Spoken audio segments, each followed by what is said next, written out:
What's going on, everybody? It's Ricky with Video Homicide, and today we're going to be covering a film from 2014, and is directed by Kuriando Mutsusaki, and it stars Asami Sugiura, and the film is called Gunwoman. All right, so how I found this film was I was on the 22 Shots of Moods and Horror website looking at their, Hall of Pain, Hall of Fame films, which are, films that either scored a really high, rating or a very low rating within their system.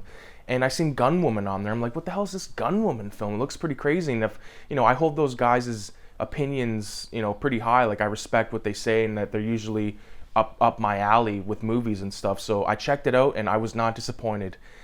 This movie, like I said, is a revenge film, and body horror elements are in here. Like, there's a couple of movies that I think of when I watch this movie, and I'll talk about those near the end of the video, but let's just get right into the story. So, spoiler alert, I will be talking about key plot points within this video. So, with that being said, the movie starts off with this guy who's, he's crippled. He's got, like, something wrong with his leg and something wrong with his fucking eyeball. And he goes and he buys this, like, he goes like a human trafficker and buys this woman who's like who's a crystal meth addict.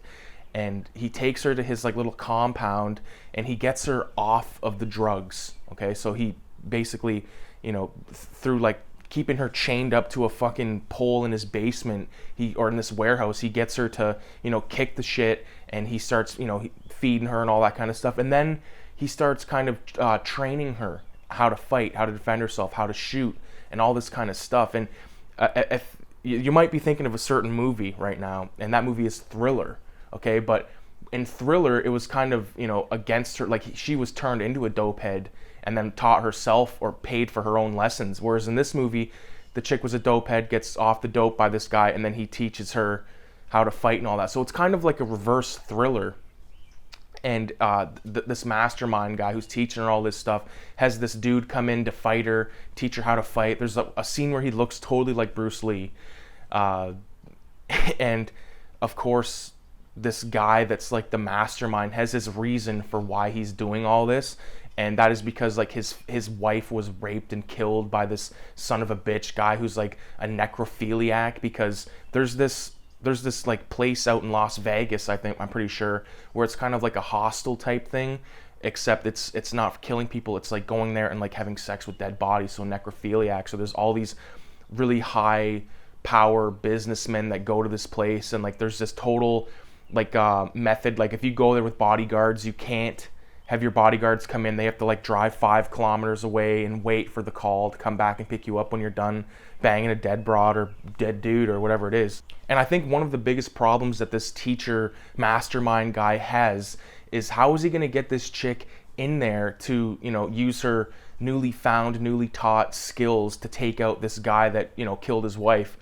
And it's really interesting on how this compound functions, because when the guy shows up, not only do they shoo away the security, but they also, like, totally strip search you, make sure you have no weapons or anything like that. And it's very sort of clinical and official seeming, you know what I mean?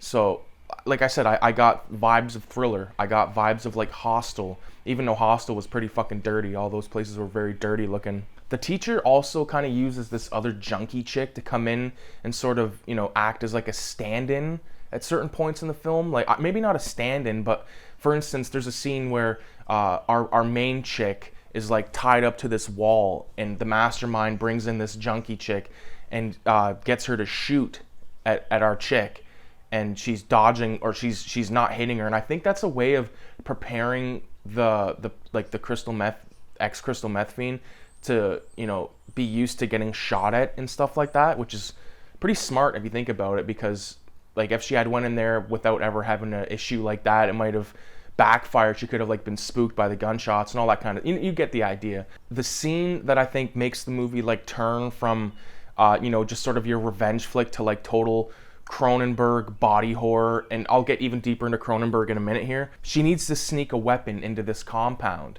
The teacher / mastermind guy uses the other drug addict chick as a sort of means of seeing how long you might take to bleed out.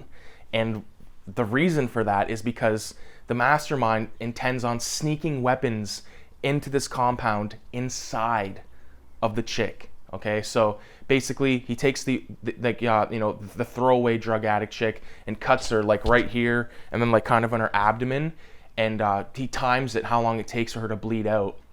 Because once our girl gets into the compound, she has to remove the gun and put it together and load it, and then be ready for the assault, the attack. Totally Videodrome vibes I got from that scene.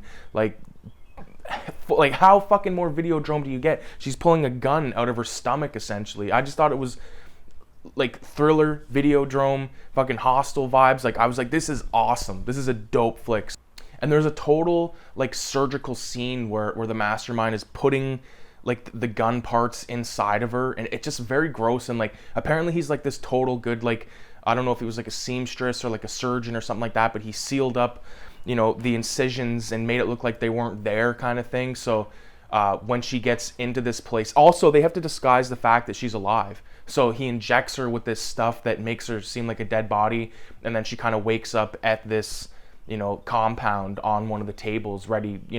Basically the guy that they're looking to kill is on his way in there. And one thing I almost forgot to point out was throughout this entire film there's these two American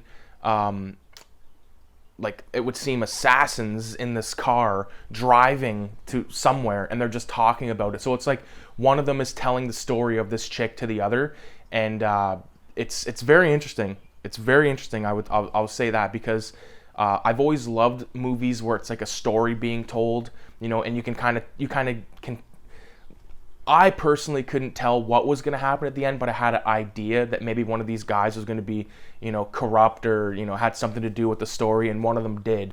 When the chick finally kills her target and she comes out of this warehouse with like the guy's head in her hand, and she's got like a gun in her hand, totally covered in blood, open sore, like open wounds and all that kind of shit. I just thought it was really badass. So I would highly recommend checking out Gun Woman from 2014. Very fun exploitation film. There's some sexy scenes, if you want to call them that. So I would highly recommend checking this one out. So with that being said, I appreciate everybody for watching the video, staying tuned, and yeah, have a good weekend. Adios.